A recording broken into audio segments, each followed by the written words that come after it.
لله رب العالمين والصلاة والسلام على سيد الأنبياء والمرسلين وعلى آله وأصحابه نجوم الاهتداء واليقين.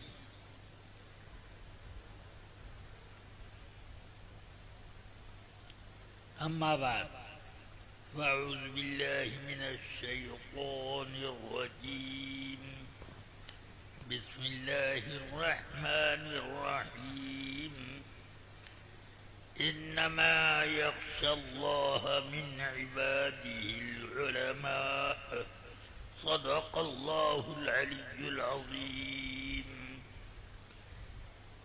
نہایت احترام اور عقیدت کے ساتھ سید کائنات صلی اللہ علیہ وسلم کی بارگاہ بے کس پناہ میں نذرانے درود و سلام پیش کریں. اللہم صلی علی سیدنا و مولانا محمد معدن الجود والکرم و آلہ و صحبہ و بارک وسلم. قل کے وقت میں 17 منٹ باقی ہیں اور اب مجھے حکم ہوا ہے کہ میں تقریر کروں. نمبر 1، میں تقریر کرتا ہی نہیں، جلسہ گاہ میں آتا ہوں تو درس گاہ لے کر آتا ہوں، اور درس و تدریس کے لیے ایک وقت اور ایک موڈ چاہیے. نہ اس وقت میں حاضر دماغ ہوں اور نہ اس وقت میرے پاس وقت ہے. بہرحال آج سرکار آقائے نعمت سیدی و مرشدی سرکار مفتی اعظم رضی اللہ تعالی عنہ کا عرس اور ان کا فاتح قل شریف ہونے والا ہے. حضور سرکار مفتی اعظم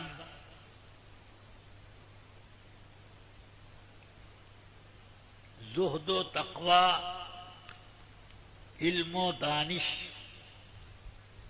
اور اپنے رعب و جلال کے ساتھ قبول با کمال میں بے مثال شخصیت تھے. اس قدر آپ کے تقوی کی شان تھی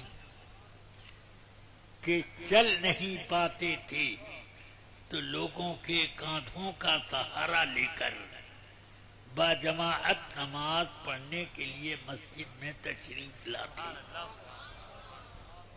اور یہ حال تھا کہ لمبی لمبی تراویح بھی سنتے. ایک مرتبہ رمضان مبارک میں تراویح کا حضرت کے ساتھ مجھے بھی حضرت کے قدموں میں موقع مل گیا. ایک حافظ صاحب سنبھل کے تھے مگر سنبھل نہیں پاتے تھے، اور انہوں نے قرآن شریف کی تلاوت کی. سخت جاڑا کڑکڑاتا ہوا ہم لوگوں کی ایڑیاں پھٹ پھٹ گئی. چند دنوں میں کسی روز 36 رکعت، کسی روز 32 رکعت تراویح پڑھتی. اتنی لمبی لمبی تراویح، ذرا زیر و زبر کا فرق پڑتا، جس میں معنی کا فساد ہوتا. علماء بھی اس کو نہ سمجھ پاتے مگر حضرت سمجھ لیتے. فرماتے پھر سے پڑھو، نماز نہ ہوئی. اس طرح سے لے کر 20 رکعت کی تراویح 36-34 رکعت تک پہنچ جاتی.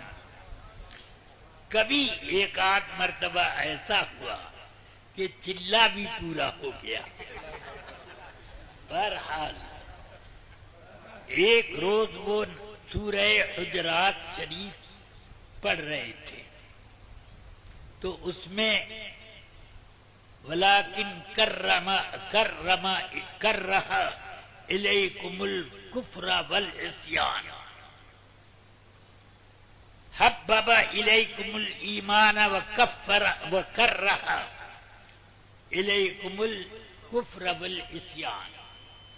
یہ آیت انہوں نے بالکل الٹ دی. حَبَّبَ إِلَيْكُمُ الْكُفْرَ وَكَرَّهَ مَعَذَ اللَّهِ إِلَيْكُمُ الْإِيمَانَ. اس طرح انہوں نے پڑھ دی. فوراً آپ گرج اٹھے, نماز توڑو معاذ اللہ لا الہ الا اللہ. یہ شان سبحان اللہ. ہم لوگوں کے تو پاؤں پھٹ جاتے, مگر سرکار مفتی اعظم اپنی نماز پوری کرنے میں یہ نہ دیکھتے تھے کہ کتنی رکعت ہوئی, کتنا وقت ہوا. سمجھ رہے؟ بڑھاپے میں یہ کام آسان نہیں ہے, مگر میرے آقا نعمت کیا شان, سبحان اللہ.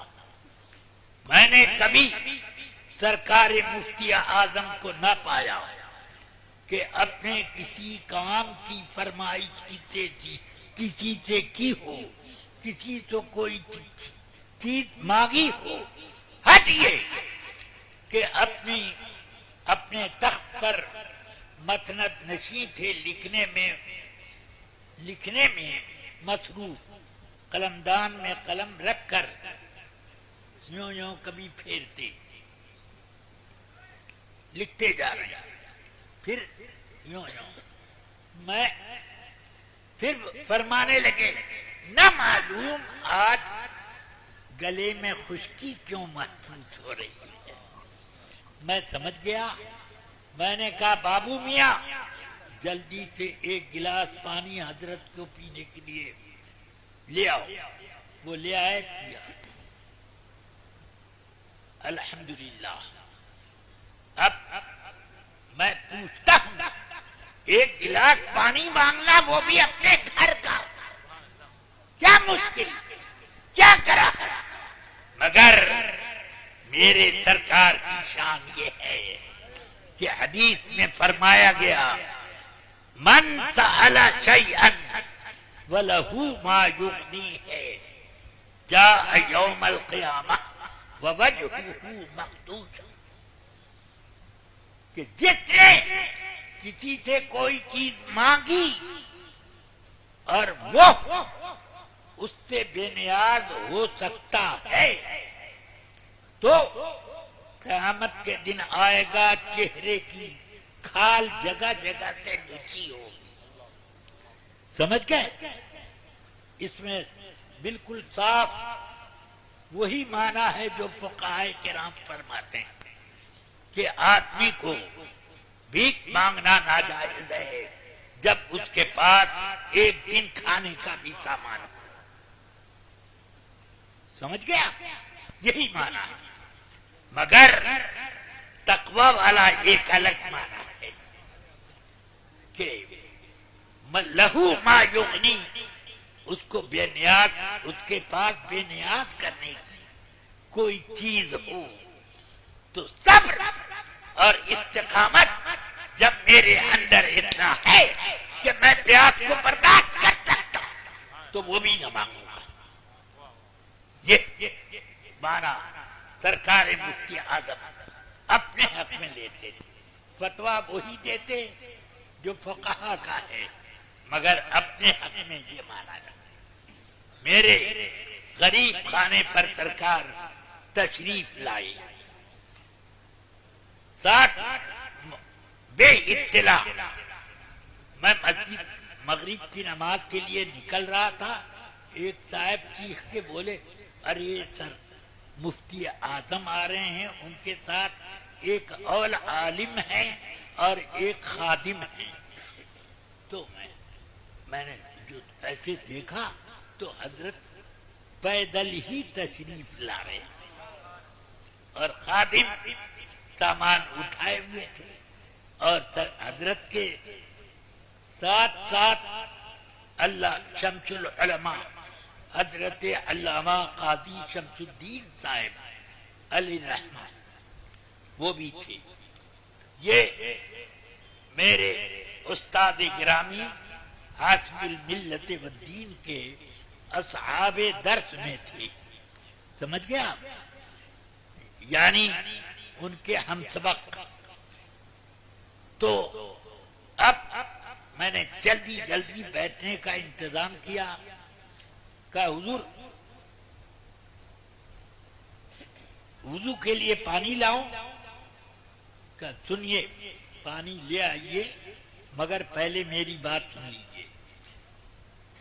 3-4 روز ہو گئے قاضی صاحب کو اچھی چائے نہیں ملی ہے، اپنی والدہ ماجدہ سے کہیے وہ اپنے ہاتھ سے خوب عمدہ چائے پلا دیں قاضی صاحب کو۔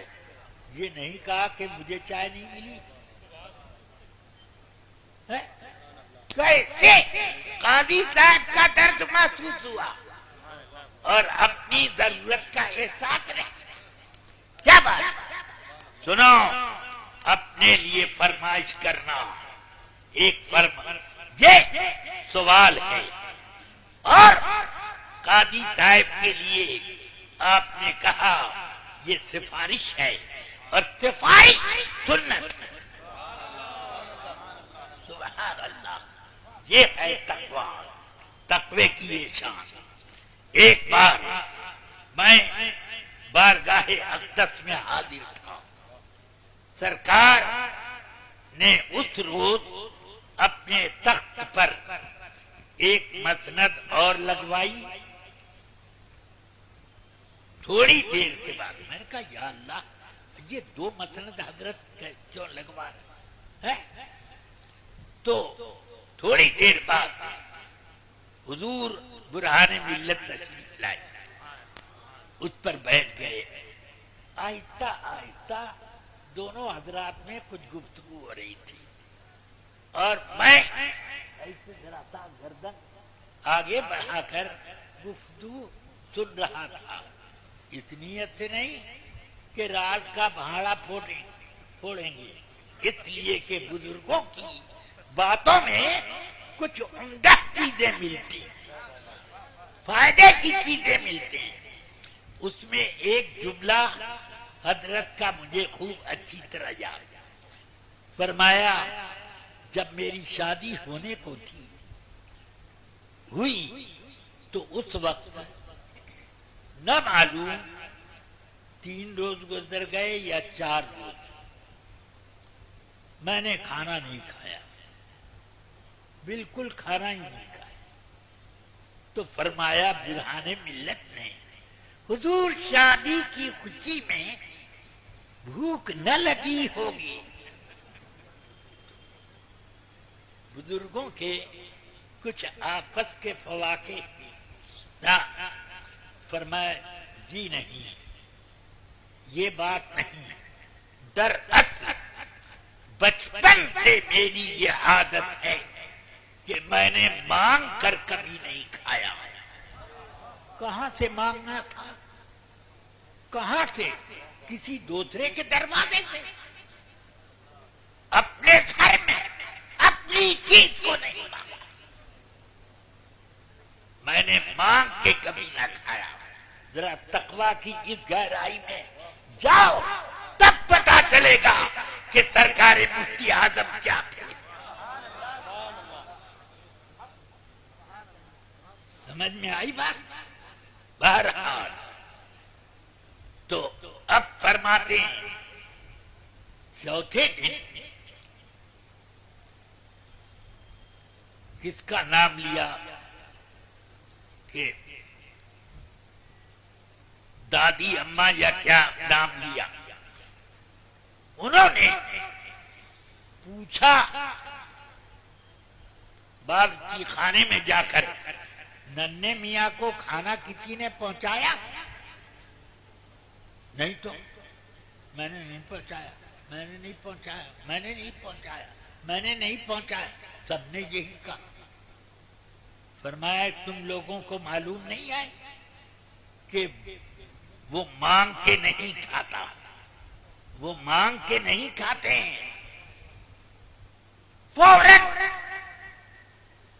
ان کو ایک عجیب گھبراہٹ ہوئی، جلدی سے طباق میں چھوٹے چھوٹے پیالوں میں اس میں طرح طرح کے کھانے نکالے، اور ملازمائیں ہزار اصرار کرتی رہیں کہ ہم لے چلیں گے، کہ نہیں، اپنے ہاتھ سے انہوں نے اٹھایا، میرے کمرے میں لائیں، فرمانے لگی ننھے میاں ہم لوگوں کو معاف کر دینا، ہم کو مہمانوں کی کثرت کی وجہ سے تمہاری طرف دھیان نہ گیا، معاف کر دو، معاف کر دو۔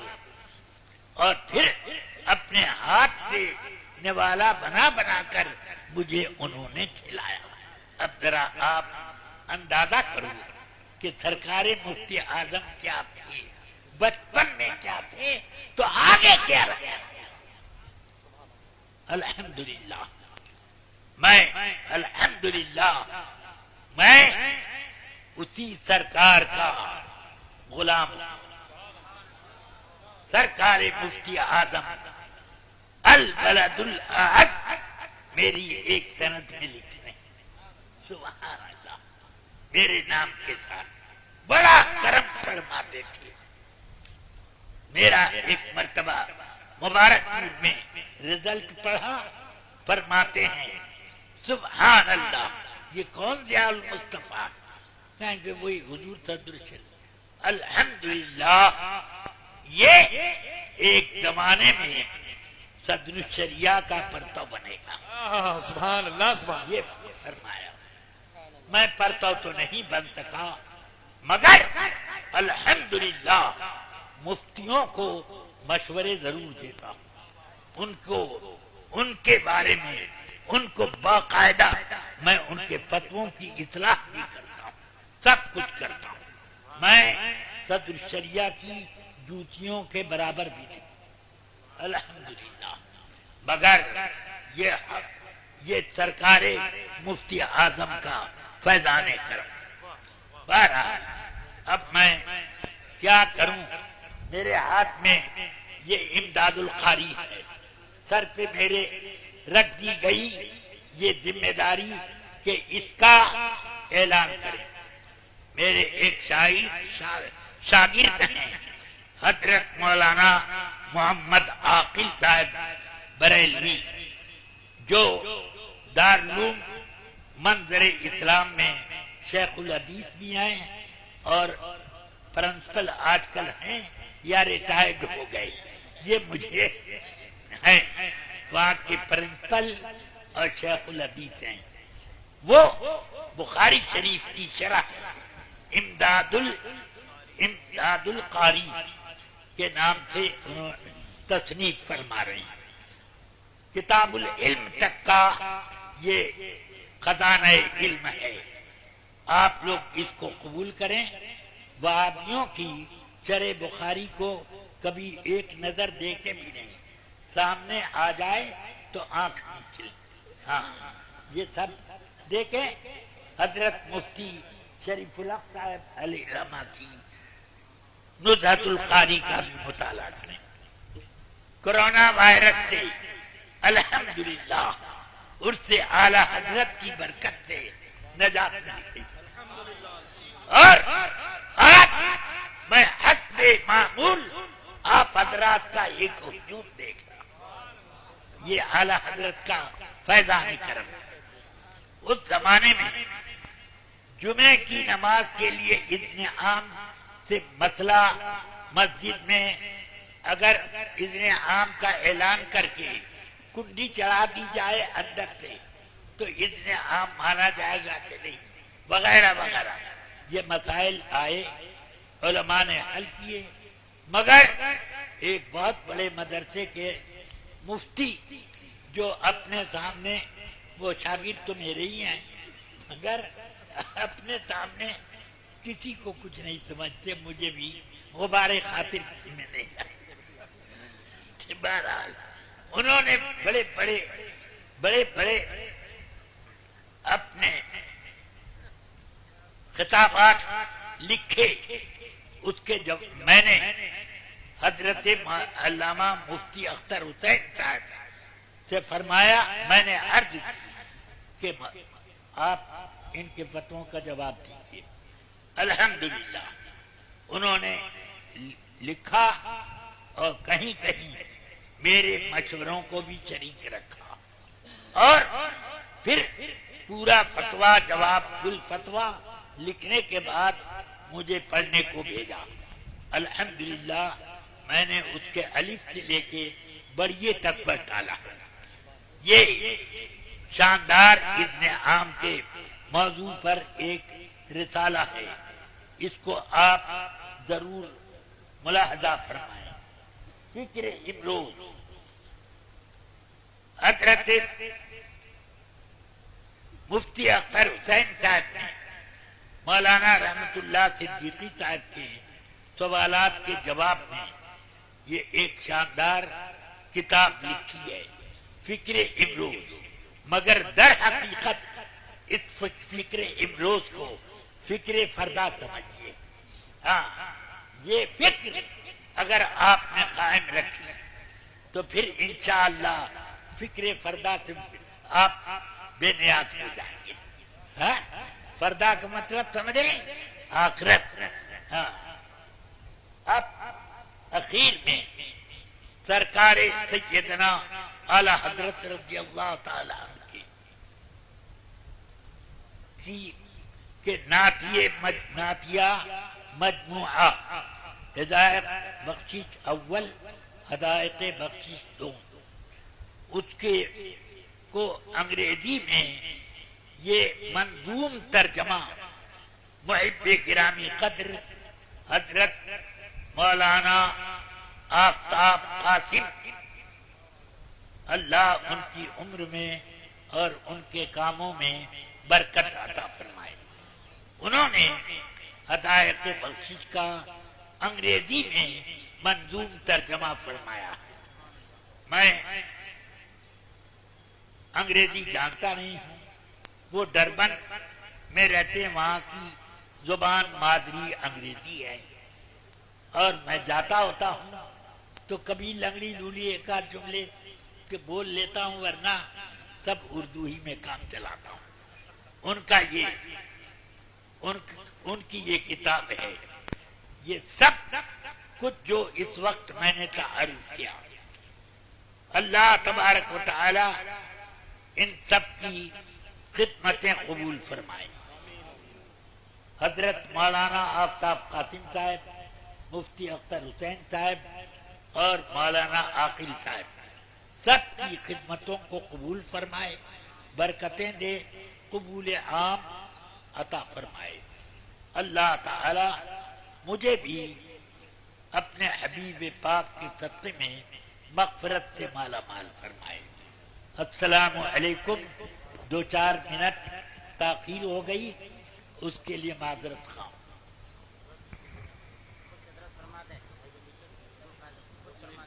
اچھا،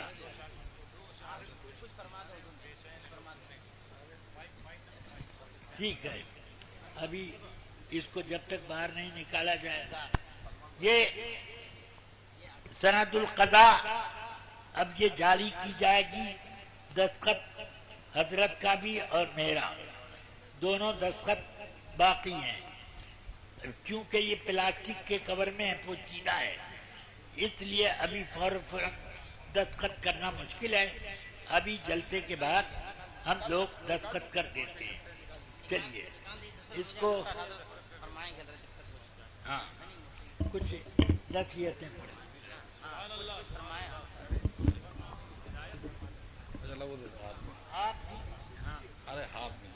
حضرت سجادہ نشین صاحب مدد اللہ العالی کا آپ نے مکتوب ہدایت نامہ ابھی ابھی سنا، وہ ہدایات اپنے دین و ایمان اور اپنے معاشرے دینی کو قائم رکھنے کے لیے بہت لازم ہیں. اس کی کاپیاں تقسیم کی جائیں، ہاں عام طور سے تقسیم کی جائیں، اور سب لوگ تبرک عرف کا سمجھ کر اس کو لے جائیں. اور یہ تبرک کھانے کا نہیں ہے، یہ دل کو پلانے کا. ہاں اس تبرک کو خوب اچھی طرح پلا لیں. اللہ تعالی آپ کو، آپ کے خاندانوں کو ہمیشہ باعزت رکھے.